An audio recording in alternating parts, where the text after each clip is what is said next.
Welcome to Park Avenue Plastic Surgery Class, the podcast where we explore controversies and breaking issues in plastic surgery.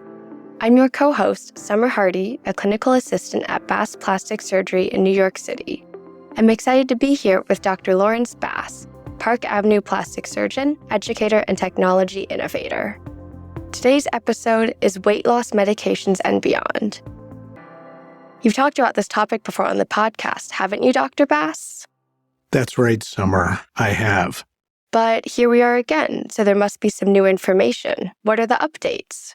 Our last episode on this topic released in November of 2023, right at the point where FDA approved Zepbound. Today, I'd like to update on new medications that may be coming, medication shortages, and what we've learned about how these medications performed since our last episode. Okay, let's take those one at a time. First, what have we learned about the amount of weight loss and the stability after the medication? So just to back up for a second, these are a group of medications which stimulate different receptors. The main group stimulate glucagon-like peptide 1 receptors, and Mounjaro or Zepbound also stimulates a second receptor, glucose-dependent insulin-atropic polypeptide receptor. So GLP-1 and GIP for short. So those medications, and these are the main ones, and we talked in previous episodes about some of the others. That main one is semaglutide, that's the generic name, which goes by the brand name Ozempic for diabetes treatment and Wegovy for weight loss treatment. And it has specific FDA approvals for each of those things in certain circumstances.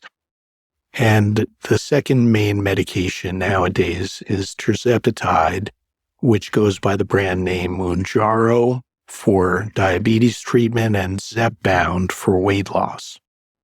And on average, 15% of your weight can be lost on Wegovy and 20% on Zepbound in a typical 6-month course of medication. So a 15% weight loss, if you weigh 200 pounds, puts you down to 170 pounds, and a 20% weight loss would put you to 160 pounds. That's quite a lot of weight loss that's very difficult to do with diet alone. But we've learned some things about these medications, as I said, since we last ran an episode, and this isn't the final answer, but this is an update on where things stand now. So, as I said, you can lose up to 15% of body weight on a course of Wegovy, Ozempic, but sometimes it's less than that. And not only that, but about 15% of patients can be non-responders. So they take the medication and they don't lose weight. So that's the bad news. The good news is people who are taking medications for weight loss seem to do better at losing weight than people who are taking them for diabetes. But I pointed out very clearly on the previous episode, and we now have more study data, that we didn't know how much rebound we were going to get when you go off the medication. Well, we now have some study data that answers that question. And that's a big deal. Because think about it, when you go on a diet, sometimes it's really hard to lose the weight, but even if you succeed in losing weight, you often rebound back to where you started when you go off the diet. That doesn't happen overnight, but over a few months it certainly does. And so in one study that looked at this issue with semaglutide, the medication in Ozempic, in patients who were trying to lose weight, because that's a different study group than patients who have diabetes who stay on the medication to manage their diabetes. So this group on average lost the predicted amount of weight on average, in that 15% range. It was actually 17% in this particular study but about 2/3 of that weight came back within a year after stopping the medication. So that tells us that we may need to stay on it, or we may need some kind of a maintenance dose, and where we need more studies to confirm this kind of result, but it's been clear that there's some rebound when going off the medication. So, given the shortage of the pharmaceutical manufactured product, what are the alternatives? So as I mentioned, in terms of things I wanted to put in this update, I did want to discuss shortage because a lot of people in the United States of America and around the world have non-insulin dependent diabetes, and a lot of them are now being treated with Ozempic or Mounjaro. And there are some other medications being used as well, but these have become very popular. And that alone has created a shortage. And then added to that is the need for more of the medication for treatment of obesity. And on top of that, some people who are not obese but are having trouble losing weight are taking the medication as well. So there is a shortage, and it can be difficult to get a supply of the medication. The medication is also quite expensive. $1,000 a month is a typical number. It can be as high as $1,500, and even if your insurance is covering it, you may be paying several $100s a month, $300 to $500, to be on these medications, and that's a big deal if you think about that cost at the end of a year.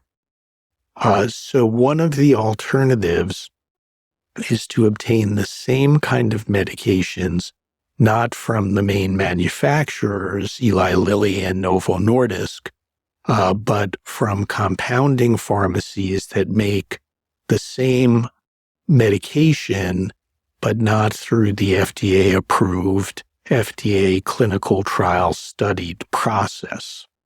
Is compounding safe? So that's the key question, because I just said it's not that FDA process in terms of everything about the medication. And the FDA-approved medication goes through typically half a dozen to a dozen clinical trials before it's FDA approved, and has all kinds of studies done. And the FDA looks at every phase of the production of that medication, the distribution, the plants that it's made in are inspected by FDA, and so forth. So that's our best assurance of quality. Compounding pharmacies are pharmacies that make medications, and in particular, this is used in circumstances like this where there's a shortage. So they make essentially a generic equivalent, but again, they're not even a generic pharmaceutical manufacturer. They're a pharmacy, and that simplifies who they are because they're bigger than your neighborhood pharmacy. But they're preparing a medication for use by prescription, just like other prescription medications, where there's a shortage and you can't readily get it from a regular pharmacy. Now, it's kind of a little more complicated than that because, if you're getting a medication by mail order, that may not even be coming from a compounding pharmacy. It's not clear where it's coming from. If you're getting a medication without a prescription, you should be highly suspicious that this may not be a legitimate pharmacy. So there are all kinds of medications because of the popularity of Ozempic and Mounjaro that purport to be generic equivalents but are really counterfeit. If you're being treated by a physician in a weight loss program in the physician's practice, then it's their job to do the due diligence if they're treating you with the medication of getting it from an appropriate pharmacy. And there are different categories of compounding pharmacies. So there are 503A pharmacies and 503B. 503B pharmacies are actually inspected by FDA, and FDA holds them to good manufacturing practices the same way it holds pharmaceutical companies.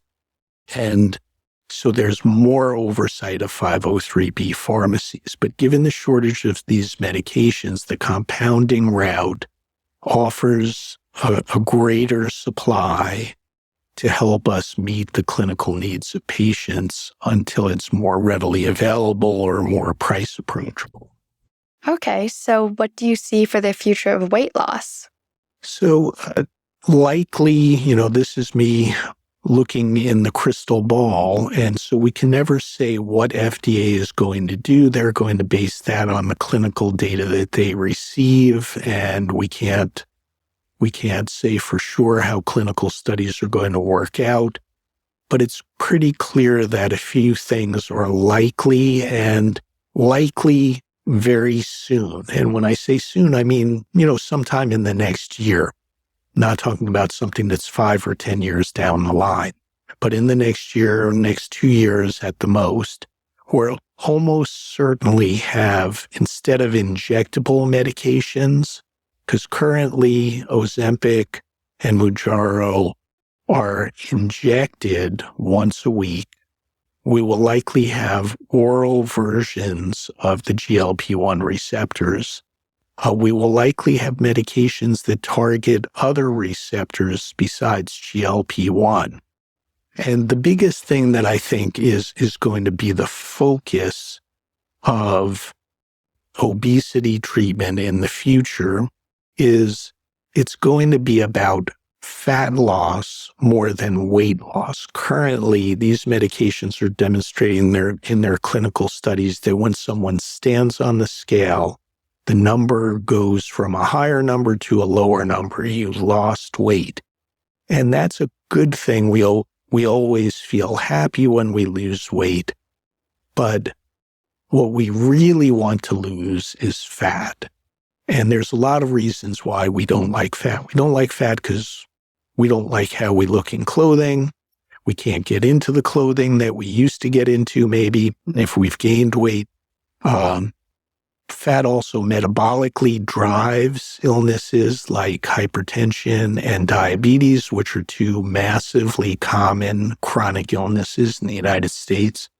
So there are a lot of reasons why we don't like fat, but we'd like to keep our muscle. And in reality, when we go on a diet, for example, and lose weight, we lose some fat and some muscle. And we're hoping it's mostly fat, but muscle is hard to get back. And as you age, we naturally lose some muscle. Anyway, this is a condition called sarcopenia, which just means a low amount of muscle because we're losing it with aging. And we don't want to amplify that as part of weight loss programs. So likely in the future, there'll be a focus on figuring out how to help people lose fat and preserve muscle. Where does all this progress with pharmaceuticals leave bariatric surgery? So, we discussed on the last podcast that, a few years ago, the indications for bariatric surgery were greatly expanded. And there was a refinement in how bariatric surgery was done many years ago when this was mostly converted, about 20 years ago, a little more, to being done laparoscopically instead of with open surgery. So that was a big growth and expansion for bariatric surgery, and to finally redefine definitions of who was appropriate for bariatric surgery that hadn't changed since sometime in the 1990s. But at this time, these non-invasive pharmacologic options really, despite some side effects, and we talked about those on the last podcast, still don't have the major life impact of having a surgery like bariatric surgery. And so these seemingly, despite any disadvantages, are much more popular both with physicians and with patients. So there's likely to be a reduced role for bariatric surgery, although certainly not eliminated. And currently, the amount of weight loss typically with bariatric surgery remains greater than the amount of weight loss that could be expected on average with these medications. Despite that, there's a rebound rate with bariatric surgery, just like with these medications. So you don't keep 100% of the weight loss off. But, we don't tend to see as many non-responders as you see with something like Ozempic, where we said there was that 15% non-responder rate. Now that you've explained bariatric surgery, where does that leave plastic surgery options like liposuction? So, okay, now we get to go back to my field where we're talking about beauty and plastic surgery, because it's important to realize that weight loss is about health. It's not about body contouring. Of course, if we lose a lot of weight, we're smaller, thinner, we like that shape better. It contributes to our beauty, but it's really a health issue, and these medications are approved for treatment of obesity, where the amount of excess weight is at a level where it impacts health and well-being. So there's a lot of lessons in body contouring that have grown out of the bariatric surgery past 20 years. So we treat people who've lost a lot of weight with a range of plastic surgery treatments because there are unfinished business, so to speak, even after you've lost a massive amount of weight.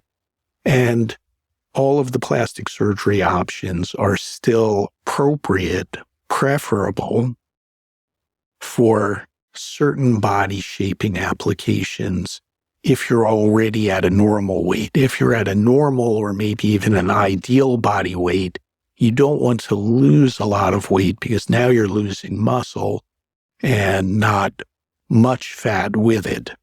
So that hurts you more than it helps you.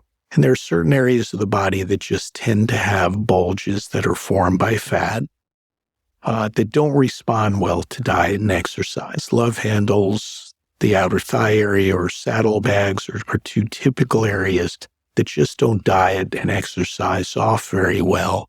So even despite being at ideal weight, there are many people with fatty contours there that they don't like and that don't show well in clothing. So that's ideally what liposuction is for. And to a lesser extent, the non-surgical options, if the area is small, things like cool sculpting and sculpture can knock down those areas a little bit. But the weight loss patients likewise are still going to need some shape adjustment. There may be residual shapes, even if they lose weight going on Ozempic or Ozempic-like medications.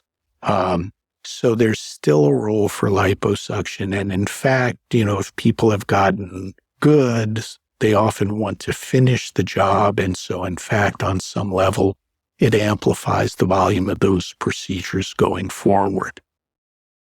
The other issue that arises when we start to think about significant weight loss is loose skin. And the skin will tailor to an extent when you diet and when you have liposuction. But if you lose enough weight, there's substantial extra skin. And again, this is a lesson that was known, but that a great deal of experience was gained after bariatric surgery became more mainstream.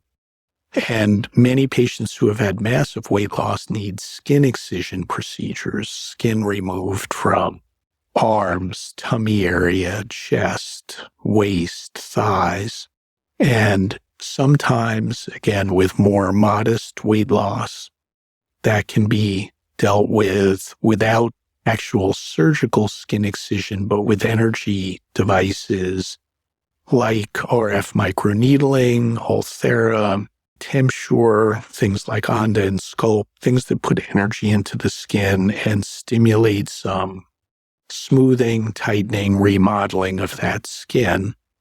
And there are even injectable techniques like hyperdilute radiesse, where a very diluted filler that is what's called an active dermal matrix filler, one that stimulates collagen production in the skin, can help stimulate a little smoothing of skin that's modestly loose. So all of those things are also part of what's needed after weight loss and also as a part of aging.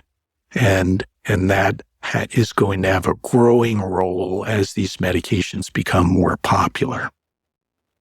Before we wrap up this episode, can you share any important takeaways with our listeners, Dr. Bass? We're at the dawn of a new era where pharmacologic approaches are at the forefront of obesity medicine, as well as the forefront of weight management, even for non-obese individuals. Diet and exercise are not done. They're still an important part of health and well-being, and bariatric surgery likewise is not done. However, every time there's a paradigm shift or a major new innovation, all of the options, most of the time, stay on the table, but the pie gets sliced up a little differently. The role for each option shifts and adjusts. So all of these things are still important. A multimodality approach probably gets you there best. That's very clear with these GLP-1 medications, that using the medication in combination with some dietary management and an active lifestyle greatly improves the chances that you're going to achieve your goals. So body contouring and skin treatments, the plastic surgery side of it, are not really weight loss themselves. They're part of the beauty or appearance side of it, but they're going to play an increased, not a decreased role to finalize and perfect the changes that are started by the weight loss, whatever modality you're pursuing. And that's the same as it ever was. We've already seen this in the massive weight loss patients after bariatric surgery, and the same will be true with the more moderate weight loss that's seen with these new GLP-1 medications. The biggest unknown is the mix of surgical and non-surgical treatments for chasing these residual unwanted shapes. The bulges of fat in the love handles, the saddlebags, and the looser, crepey skin that remain after weight loss. So this was the original role of liposuction, contouring unwanted shapes made of fat in people at ideal body weight, but it's in recent years played a growing role in people after weight loss as well. And both categories, the surgical and non-surgical, are going to have a role in these post-weight loss patients. Again, however they manage to lose the weight. So selecting the best option requires that relationship with an experienced plastic surgeon who's up to date on the latest capabilities and technologies and can put together a program for you to get to your best appearance after weight loss. As you can see, this area is undergoing rapid change. We're learning a lot in a short amount of time, and this will continue to evolve as we look increasingly at muscle maintenance and restoration, both in aging patients and in patients who have lost a lot of weight. The future is going to be focused on fat loss with muscle maintenance. Wow, those are really interesting points that I didn't think about when looking at the number on my scale. Thank you, Dr. Bass, for sharing your expertise and updating us on this rapidly changing subject. Thank you for listening to the Park Avenue Plastic Surgery Class podcast. Follow us on Apple Podcasts, write a review, and share the show with your friends. Be sure to join us next time to avoid missing all the great content that is coming your way. If you want to contact us with comments or questions, we'd love to hear from you. Send us an email at podcast@drbass.net or DM us on Instagram at drbassnyc.